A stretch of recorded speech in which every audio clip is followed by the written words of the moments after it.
이른바 검언 유착 사건으로 불리며 세간을 떠들썩하게 만들었던 채널A 전 기자의 강요 미수 의혹 사건 첫 재판이 이번 주 열립니다. 다만 한동훈 검사장 공모 의혹이나 제보자와 정치권이 짜고 함정을 팠다는 이른바 권언 유착 의혹에 대한 수사가 아직 남았고 검사 6탄전에 대해 감찰도 진행 중이어서 진실 규명까지는 아직 갈 길이 멀어 보입니다. 강희경 기자입니다. 검언 유착 의혹의 한 축이었던 이동재 전 채널A 기자의 첫 공판이 오는 26일 오전 10시 서울중앙지방법원에서 열립니다. 강요미수 혐의로 구속 기소된 지 21일 만입니다. 지금 혐의 관련해서 입장 직접 한 말씀만 부탁드리겠습니다.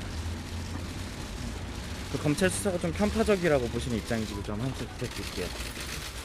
범행에 가담한 것으로 조사된 채널A 후배 기자도 함께 재판을 받습니다.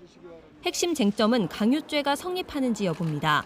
검찰은 이 전 기자가 한동훈 검사장과의 친분을 앞세워 구치소에 수감된 이철 전 밸류인베스트 코리아 대표를 상대로 협박성 취재를 했으나 미수에 그친 것으로 보고 있습니다. 공소장에도 이 전 기자가 협박성 편지를 5차례 보내고 이 전 대표의 대리인이자 검언 유착 의혹 제보자인 지모 씨와 3차례 만난 과정이 상세히 적시됐습니다. 반면 이 전 기자 측은 구체적인 해악의 고지를 하지 않은 만큼 죄가 성립할 수 없다는 입장입니다. 상대방이 이익을 기대하면서 그 대가로 요구에 응한다면 겁을 먹게 할 해악의 고지로 보기 어렵다고 판단한 대법원 판례 등을 제시할 것으로 전해졌습니다. 이와 함께 의혹을 제기한 핵심 인물인 이 전 대표와 제보자 지 씨 등에 대해서도 증인신문 필요성을 강조할 예정입니다. 재판은 곧 본격적으로 시작하지만 이 전 기자 기소 후에도 남은 의혹을 계속 살피겠다던 검찰 수사는 사실상 멈춰 있습니다.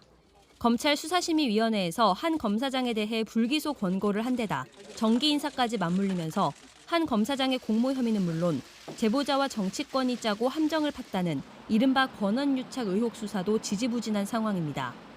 오히려 압수수색 과정에서 한 검사장과 수사팀 부장검사가 벌인 희대의 검사 6탄전으로 검찰 내부 갈등만 더욱 부각됐습니다. 이와 관련해선 서울고검이 감찰에 착수했지만 한 검사장에 대한 진정인 조사 외에는 진행 상황이 알려지지 않고 있습니다. 추미애 장관의 지휘권 발동으로 윤석열 검찰총장의 수사 지휘권이 박탈되는 등 수사 과정에서부터 논란과 잡음이 끊이지 않았던 만큼 실체를 밝히기 위한 법정 공방도 치열할 것으로 보입니다.